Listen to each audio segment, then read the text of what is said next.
While the Travis Walton abduction caused worldwide interest in 1975 when he was snatched from an Arizona forest by aliens watched by his horrified crew, another similar incident occurred near Richmond, Virginia, just 6 years later, and it went virtually unnoticed and unreported.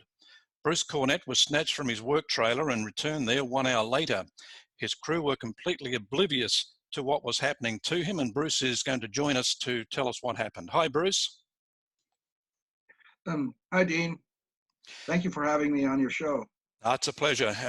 This happened a long time ago, almost 40 years from the day we're recording this interview. It happened, you call it the Wellsite abduction incident. I just wanted to ask first, was that your first abduction experience? No, but it was the first one I remembered in detail after a regression in 1995, hypnotic regression. I didn't know that I had actually been abducted, although all the indications were that I was. I mean, when I was returned to the trailer, my drill crew, which witnessed it happen, they had found me missing, and I didn't believe them. I thought that I had missed seeing the UFO that had been hovering over the cut forest next to the well site. And I was very angry and in a lot of pain after I was returned, and hypothermic. And I was in so much pain that I wanted to just go back to the back to the motel and sleep it off and get some pain relief. And I forgot about it after that because I thought I'd missed the whole event, but I was the main subject, and didn't realize that until I began learning about abductions in 1992, 93. For the first time, I began suspecting that, based on the information I had written down in my well log, that there had been a craft there and that I might have been the subject of an abduction. Right. You say, I was reading your notes, and you said that you hadn't even heard of alien abductions before you actually found out what had happened to you, but you also referred to Travis Walton's case a couple of times in your correspondence. And did you see some similarities between your case and his?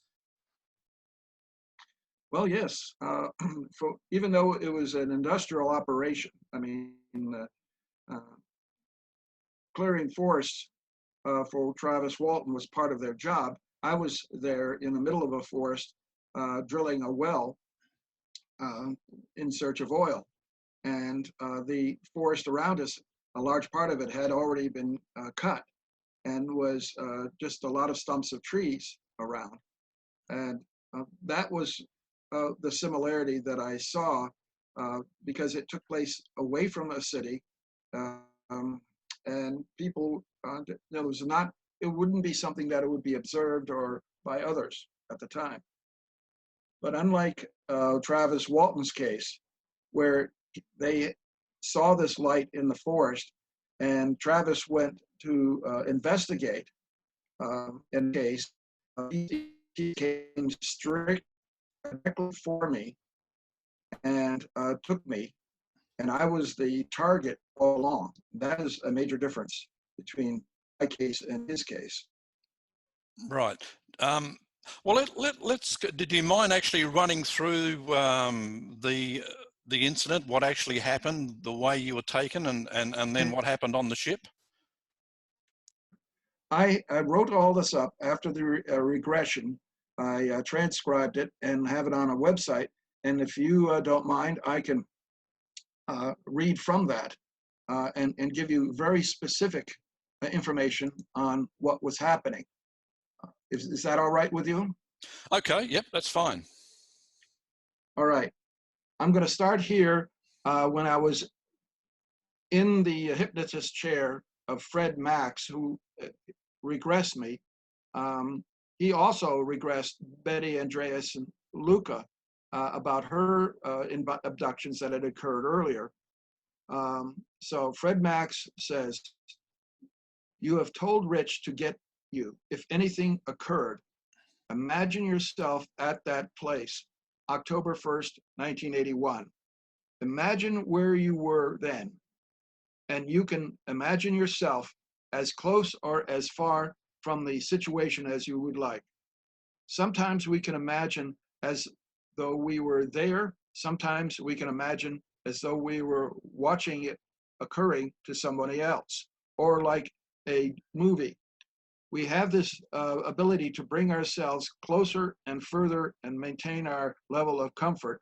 Imagine yourself lying down in the top bunk. You are there, going to there at about 10:30 p.m. You just told Rich to get in touch with you if something happened, and you go and lie down. Now, the craft had shown up the night before, and that's why people were excited. The drill crew were interested in if the craft would come back the night that I was sleeping in the bunk. As I relax you, Fred Max says, imagine yourself being there.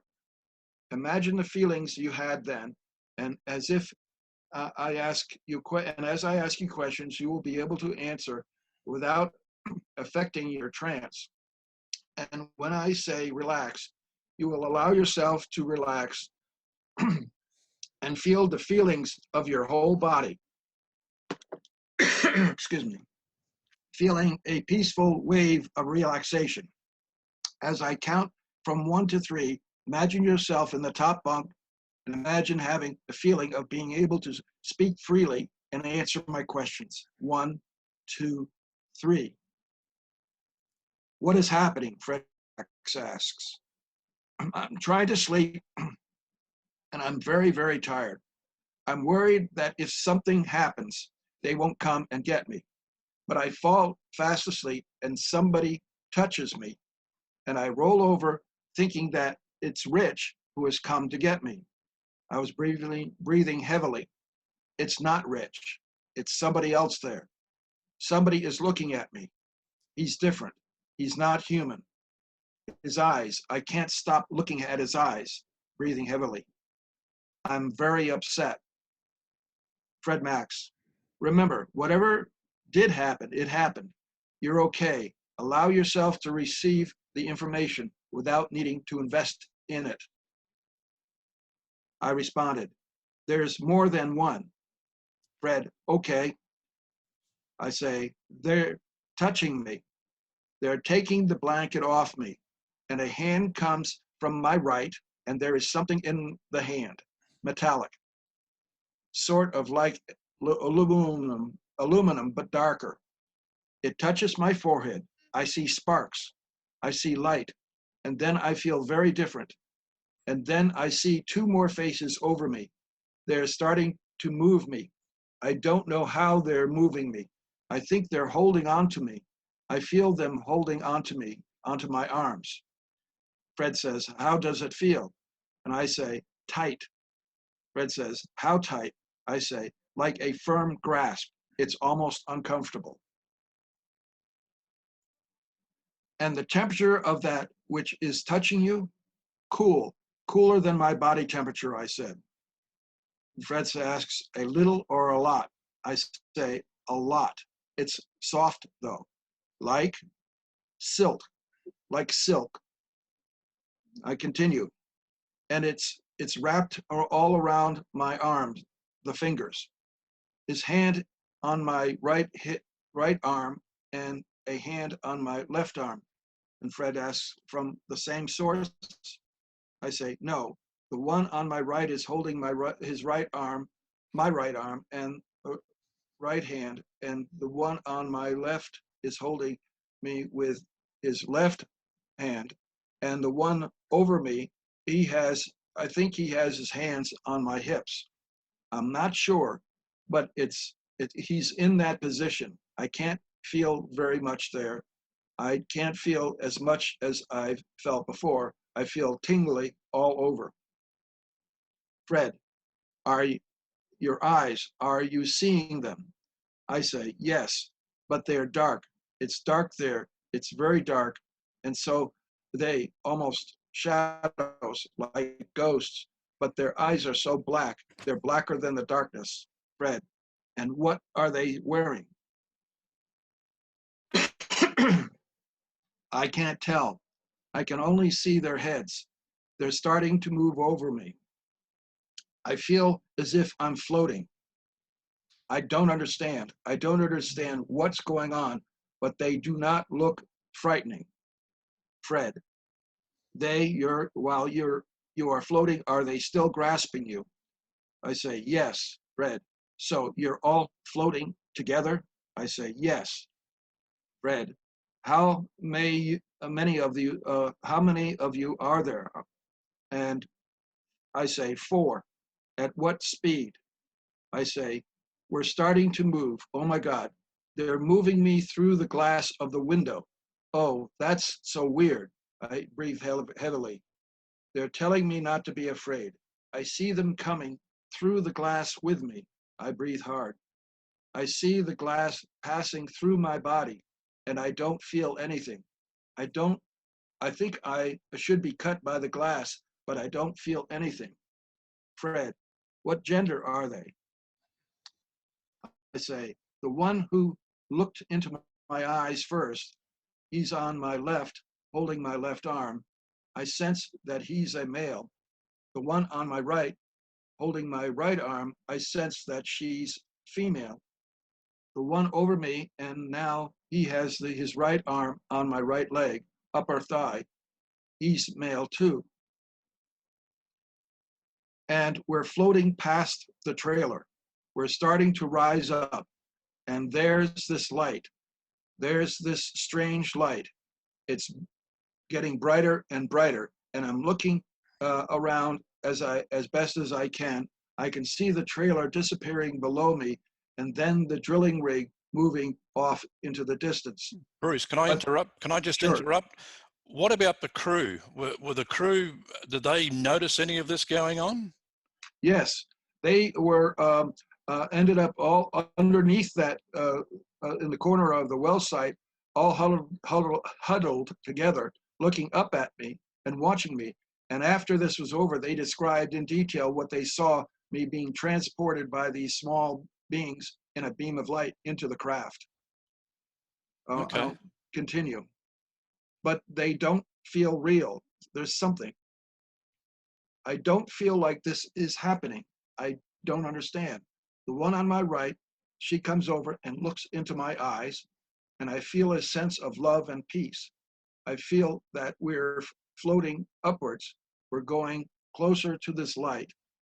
I'm having a hard time seeing because I'm looking up at the stars, and there's this light bouncing off of them, the ETs. Where are you now? Fred asks. I respond, I feel I'm inside a room. It's a long, dark, it's no longer dark outside. It's light all around me. There are more than these beings walking around. They have me in some sort of a table, moving me. I'm moving down this hall, and they're walking next to me. I'm trying to look at their faces. Now, in the light, they're so pale. They almost look like ghosts. They're so pale, almost white. They're all small, with big heads, small, spindly bodies. I see one now. He's doing something. He's doing something with some tools or instruments. I feel I'm on a table. I'm trying to ascertain if I'm awake or not. There is one who looks into my eyes, and he's calming me down. Strange eyes. And they're taking off my clothes, and I feel them taking my clothes off. And the table is cold, and there's some more. They come over on my right side. This one's standing next to my head, looking at me. He leans over me, and then he stands up. And another one next to him, to his right. And he is doing something, waiting for them. The one on my left who is bringing over some instruments.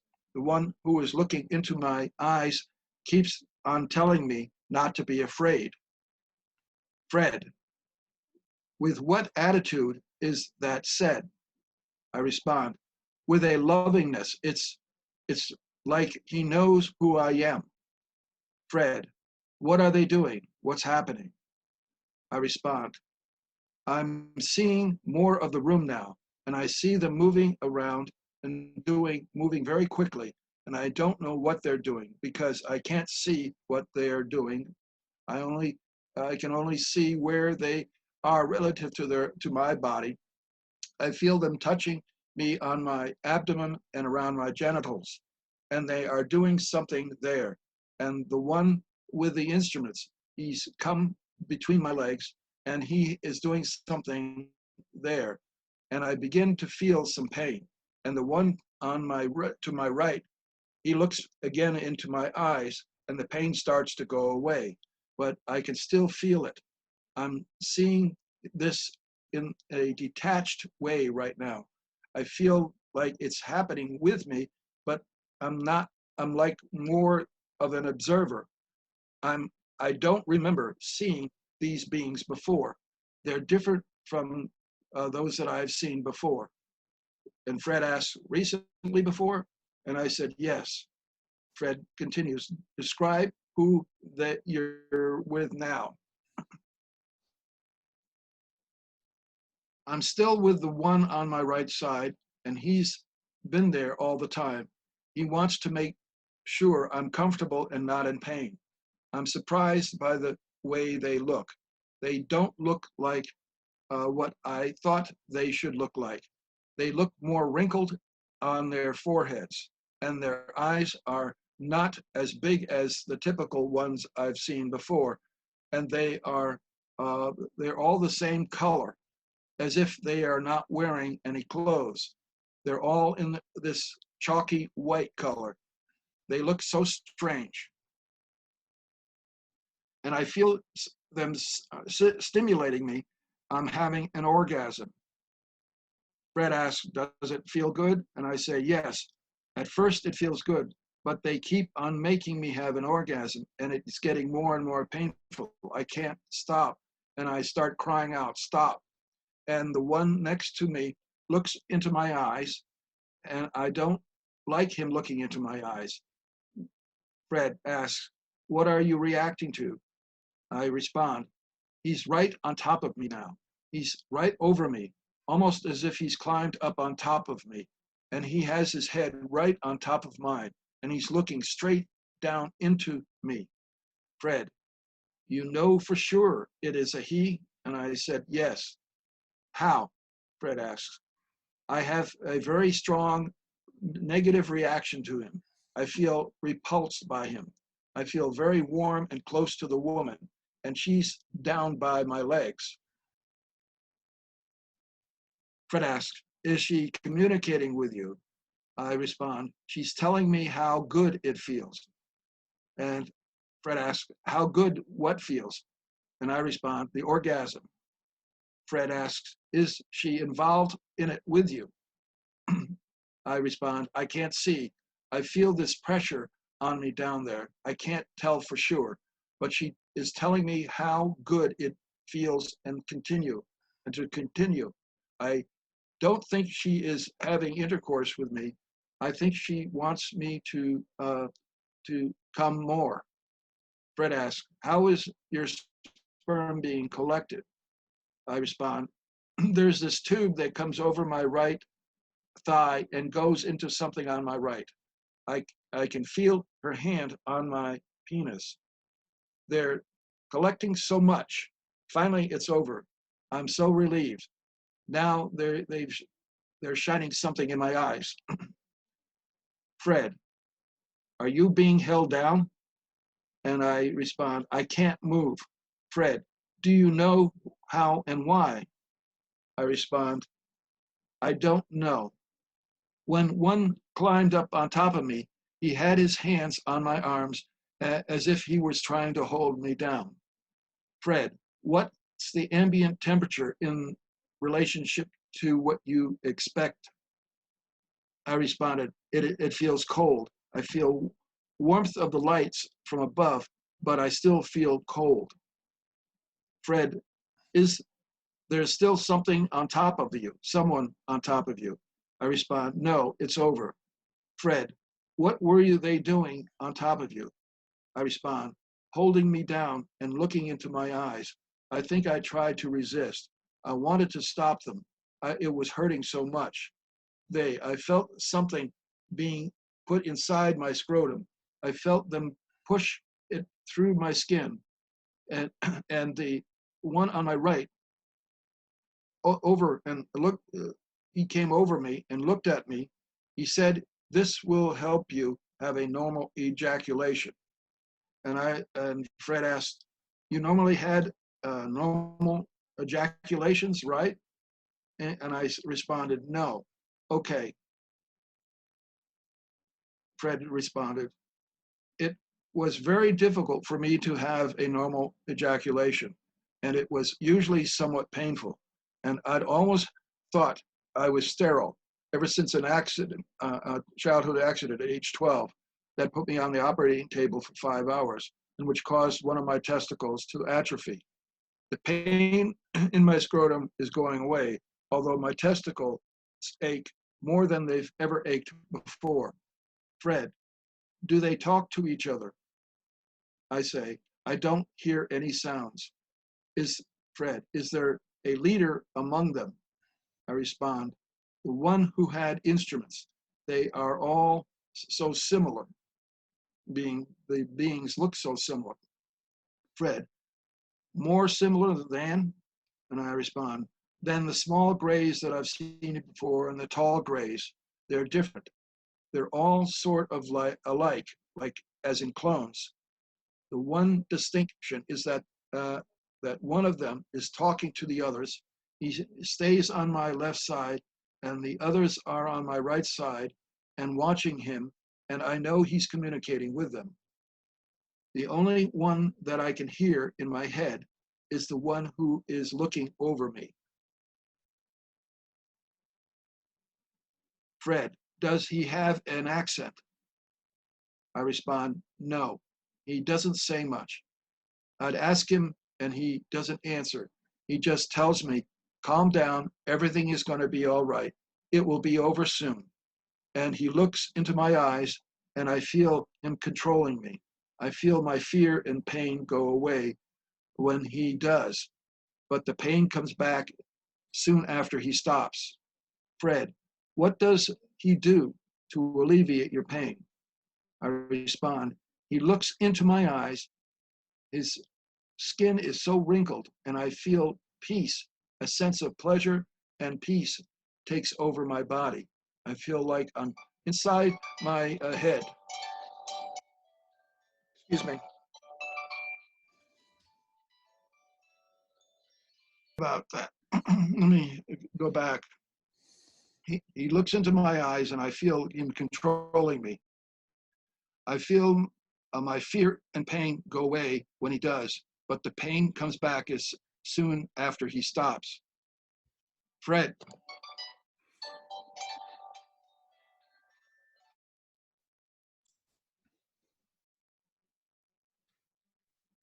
And what happens next? They tell me to get off the table and I'm standing there. And they tell me to put my clothes back on. And they move the table, they move the table, they come move it, and they put it over on the side of the room. And one of them helps me get dressed. It's the woman. I feel very comfortable with her, but I don't feel comfortable with the others. Fred, why do you feel comfortable with her? I respond, because she likes me. And the others? I feel this, it's like an anger, but it's not an anger. It's kind of a feeling when you know when somebody doesn't want to be close to you. And the woman wants to be close to me. Fred, do you know her? I respond, she seems similar or familiar, but I can't be sure where I've seen her before. Fred, does anyone else there seem familiar? I respond, one of the other males. I may have been with him before, but I can't be sure.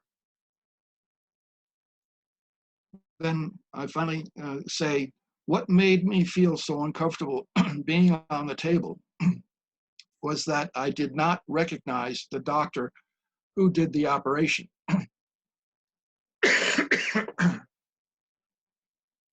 And the one who bent over me, I'm seeing him again. He's very methodical, not like he cares about me. Then they take me down this hall. I'm walking with them. And when we get to this room, they tell me this is where they're going to take me back. And this time, only two of them holding onto me. And they touch my forehead again with that metal rod. And then there's this bright light, and I'm floating down. I feel us floating down. And I feel the trailer coming closer and closer. And the one on my right, who is the one who leaned over me, he tells me not to be afraid as they pass me through the window again. And I don't like that. And we're on the top bunk again. And we feel, and I feel them dropping me into the bunk. And they do something. The one on my right does something, and I feel I'm no longer paralyzed. And then I begin to feel my pain. And I start tossing and turning, and I'm very cold. And I put the blanket over me, but doesn't do any good. I'm shivering, I'm shaking, I curl up in a fetal position, and I get very angry that I can't get back to sleep. And I'm angry that I had these nightmares. And I get out of bed, and I put on my boots, and I walk out into the front of the trailer, and I want to know what's going on. I want somebody to tell me why it's so cold. But nobody's there. And I'm upset that nobody's there. And my testicles ache. They ache very badly. And I don't know why. And I open up the door and look out. And I look at the drilling rig and drilling platform, and there's nobody on the platform. I want to know why. This is a 24/7 drilling operation. I look around to the side, and I see everybody clustered together out there like a huddle, looking up into the sky. And I see some lights move away quickly, and then they turn and start walking back towards me. Earlier, you spoke about Travis Walton, and the difference between your case and his is that you felt that you were like a marked man. What gave you that impression? Mm-hmm. Because they took a sperm sample. And later on, then in 1994, I was introduced to my hybrid children. Okay, because so that question becomes, was that the sperm that they took to create my children? And that was going to be my next question, is that do you believe you were part of an alien hybrid program? Most definitely. Okay. I was introduced in 1994 to my three children, one male and two females. They were 27 years old at the time I was allowed to meet them. And two of them I met as a holographic projection over my bed in Red Bank, New Jersey. And this projection showed two astronauts, humans in astronaut decompression suits, next to an alien in a different type of compression suit, floating in space with stars as a backdrop. And I was telepathically told to study the two humans. And the male looked a lot like me with a full beard, and the female looked very much like my late wife.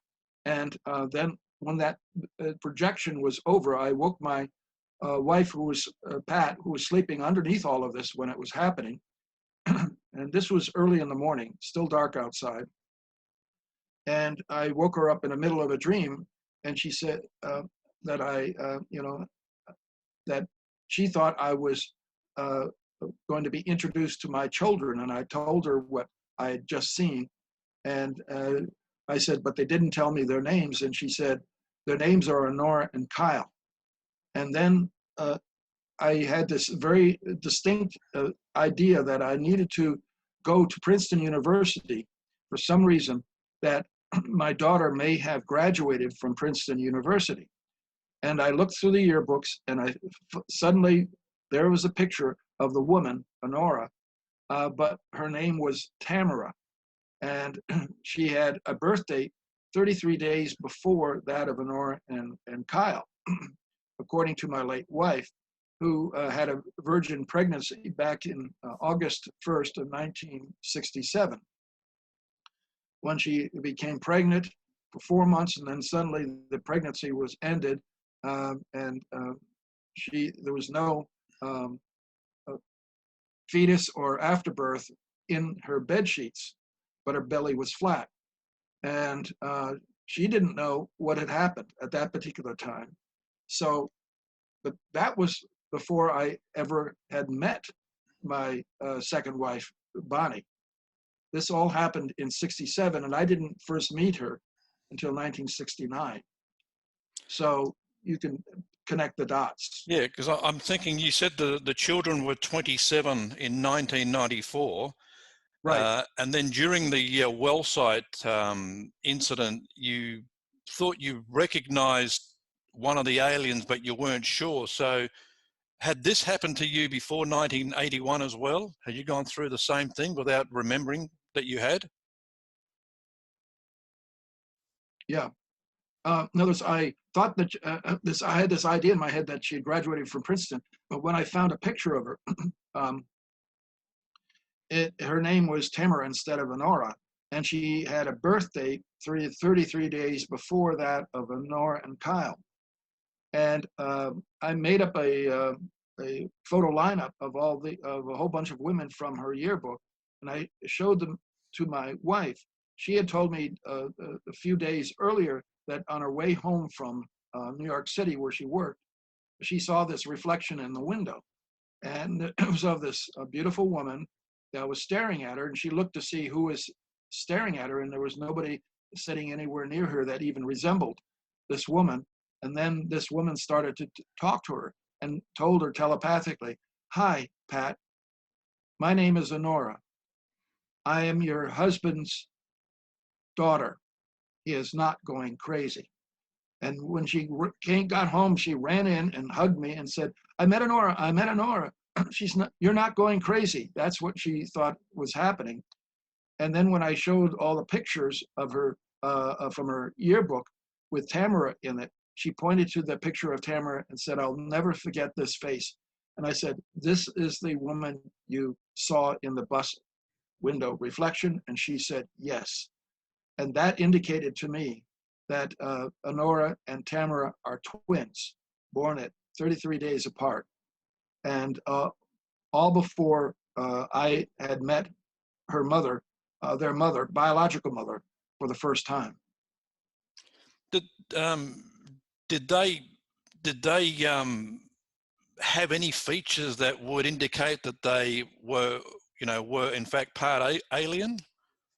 No. In fact, you can look at Tamara's picture and see how much she looks like me. In fact, I did an overlay of my picture from about the same age and hers, and it's just a male and female version of the same person.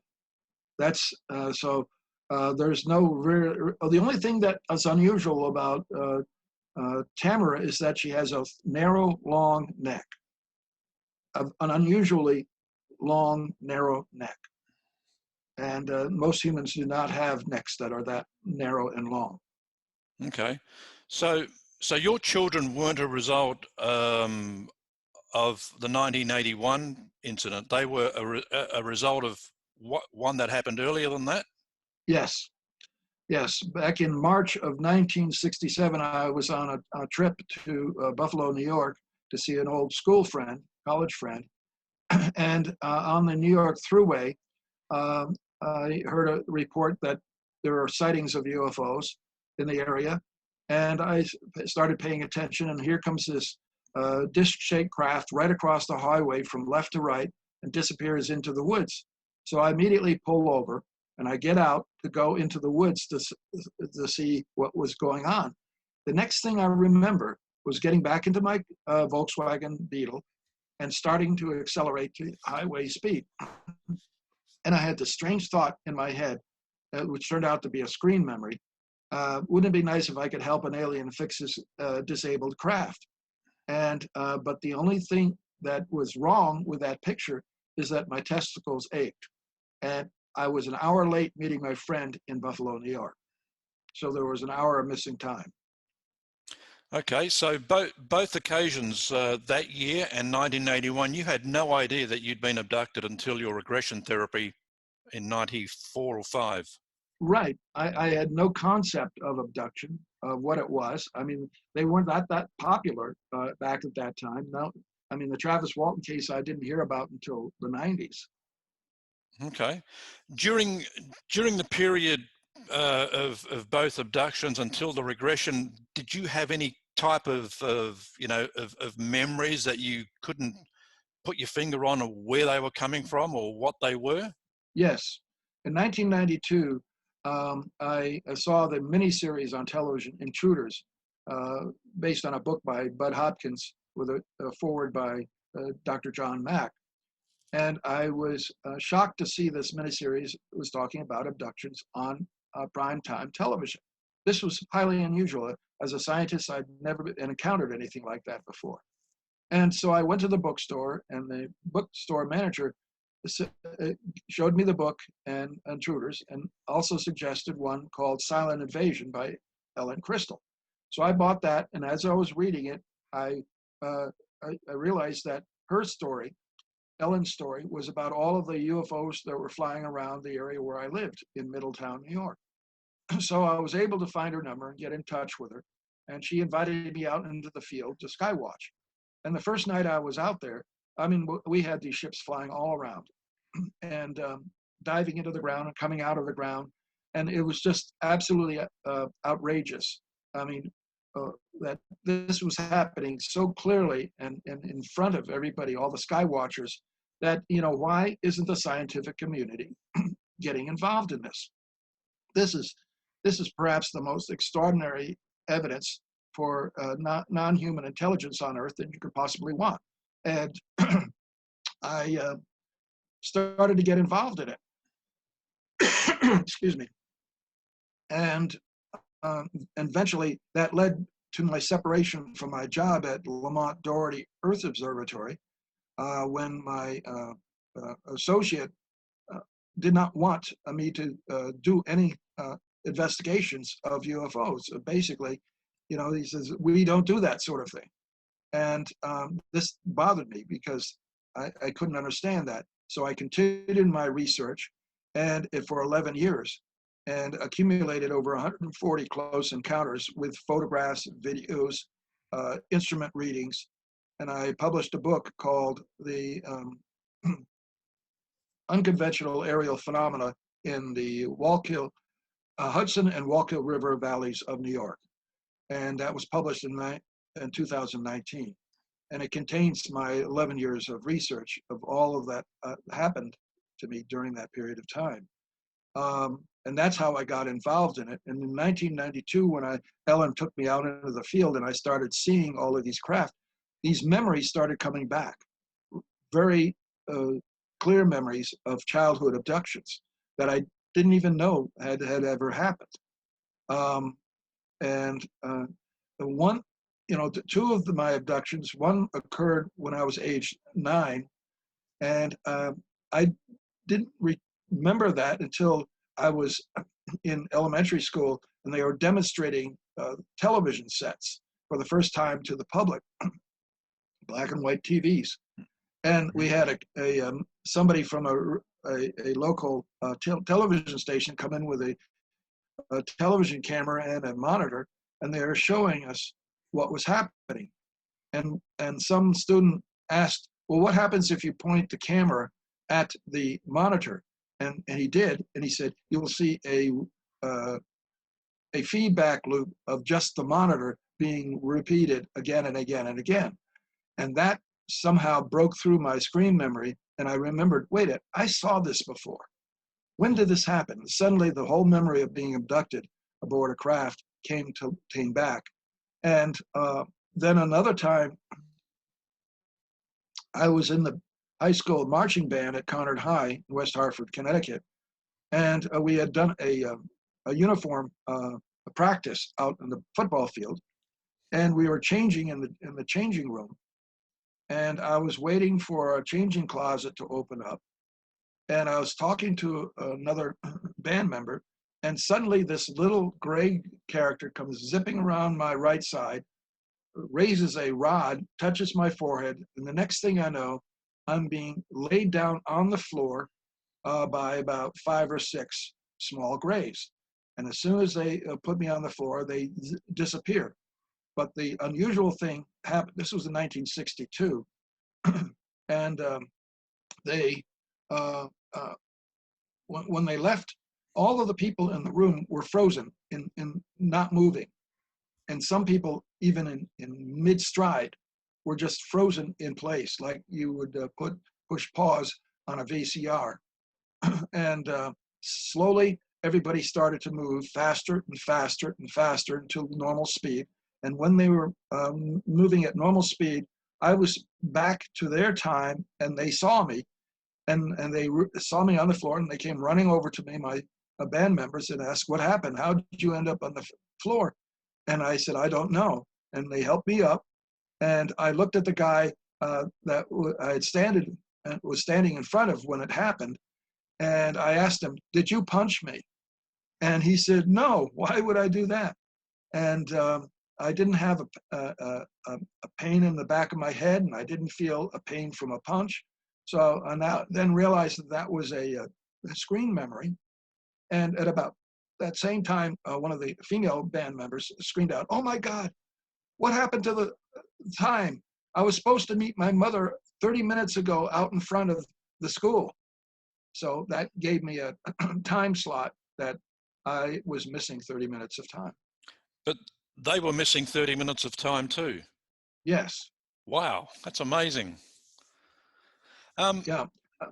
Bruce, I just wanted to ask you about the hybrid program. So, I mean, I just recently, I mean, I've done quite a number of stories on hybrids just this year alone. And can you shed any more light on a hybrid program? You know, how deep does it go? Why you were selected, or why certain individuals are selected to take part in it?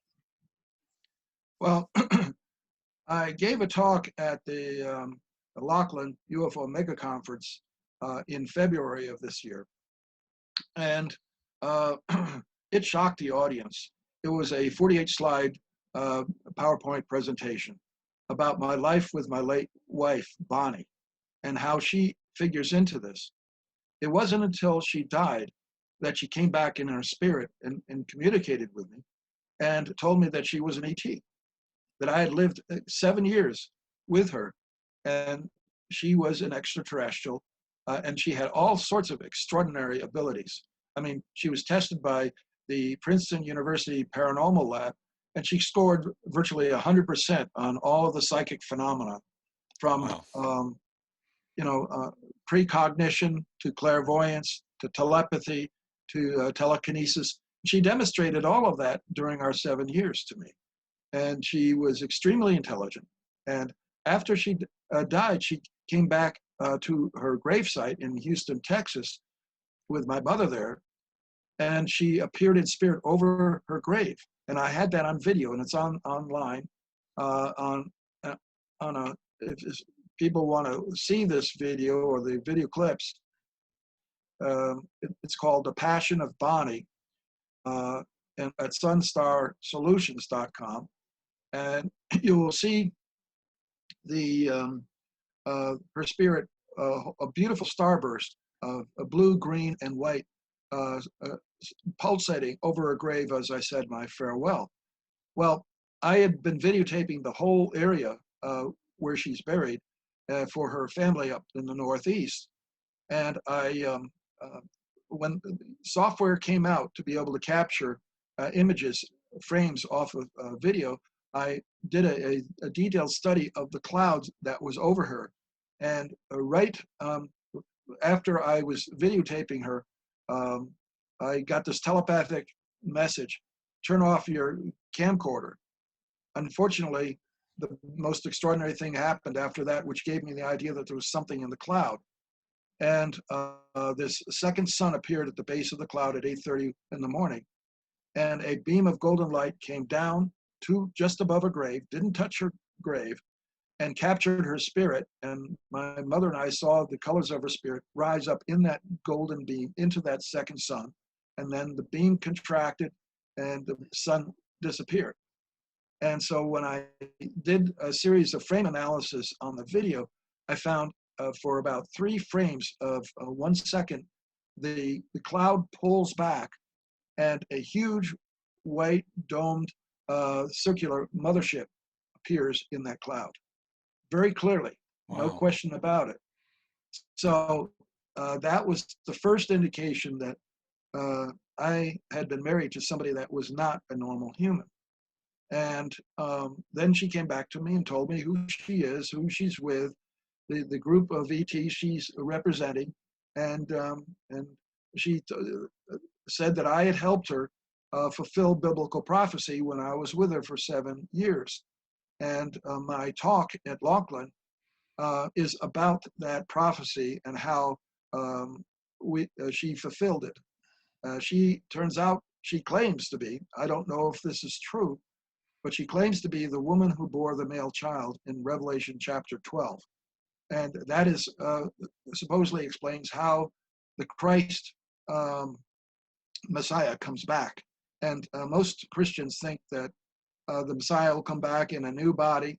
He won't have to be reborn as a human again. But it's becoming more and more clear that if you want to live and walk on this planet, you have to be in a body that is compatible with this planet. And so Kyle, my son, alleged son, is supposedly this male child. Okay. He's now about 53 years old. Right. And, right. And he hasn't yet made his official public appearance, but I've run into lots of people who have met him. He's come down to earth from time to time. Before your abductions, Bruce, were any other members in your family, even previous families, were any of those people abductees?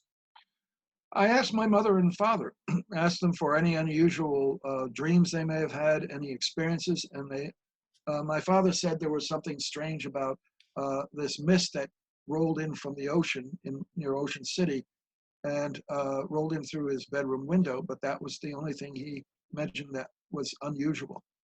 Okay, and the aliens that took you, did they have a name? I mean, we're associating certain names with certain species now. Did they have a name? Well, the late Dr. Carla Turner gave them a name in her book Taken. She describes what Polly experienced with these, she calls the wrinkled brow aliens. And there are pictures on my website of the Wellsite abduction that show them. And strangely enough, my ex-wife, she told me that she had met the same type of beings at Brown University when she was a student there. And she drew a very nice picture of what the face of one of these, how wrinkled their skin is, how circular their eyes are, how they have these brow ridges that make them look like Neanderthals, and they have very spindly bodies. So, so other people have encountered these. Okay, so I gather that they are aggressive, but they're malevolent. Benevolent, I should say. They're not nasty aliens. No, they are benevolent. They are definitely involved in genetic manipulation of humans. That's for sure. Okay, Bruce, just about run out of time here. You did have another incident at Massanutten Mountain, but we almost run out of time, and I may be able to present that to our audience, maybe in written form at some stage. But give us about a minute of that. Okay. What was it related to Wellsite? Yeah, well, it was related to my ex-wife, Pat Huff. Her parents lived at Massanutten Village, near the Massanutten Ski Resort in Virginia. And I had two abductions there when I was with her at her mother's house. Her father and brother had died earlier, and her brother was an abductee that had been taken for 5 days. And when he was returned, he was freaking out over it. They found him in the top of the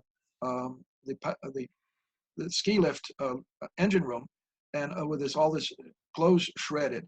And unfortunately, they tried to administer sedative to him, and he had an allergic reaction and died. But Pat and I went up to the top of Massanutten Mountain near Thanksgiving in 1993 to see if we could see any craft, because, of course, her brother had been abducted there. And sure enough, this huge craft comes right over at the top of us, sends down a shuttle craft that we saw land right next to me. And she was taken up into that bigger craft, and I was operated on right there in the driver's seat of our van. And that is what the website is about, with all of the evidence that supports it. Okay, well, that's I'll be presenting that. The craft, the shuttlecraft, when it landed next to the van, created quite a bit of noise in the gravel of this sky view part on the top of the mountain, and left a ridge. And I show a picture of the ridge of gravel that was pushed up where the craft actually landed. So there was physical evidence left behind. And Pat said that when she was brought back, she was given a gynecological exam, and they put her underwear on backwards, and there was a needle track in her arm. So that they were doing taking ova from her. So taking ovaries? Yes. Okay. Ova, 8 eggs from her. So it's more than likely she has children out there as well. Yes. Have you met them? No, I have not met them. Okay. Bruce, been a fascinating discussion, and certainly we've covered a lot of ground, and I'll have to get to work and put this thing together, and maybe kind of edit some parts together so we kind of run chronologically. But I really appreciate you joining us today and filling us in. Thank you, Dean, for having me on and getting this information out. Since even though it's been on my website since about 2000, 2001, it's not gotten very much attention. And now with all this new interest in Travis Walton, I just wanted to add this into the mix. Just before you go, you've actually met Travis Walton. Did you talk about your experiences and whether there were similarities between them?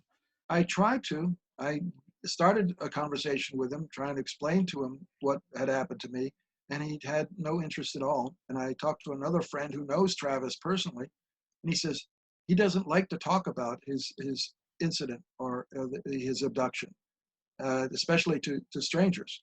So I had to pass that off as his reaction to a stranger. Okay, interesting. All right. Well, Bruce, thanks very much, and I'm sure we'll be talking with you again in the not too distant future. Very good. Thank you, Dean. Bruce Cornet joining us today.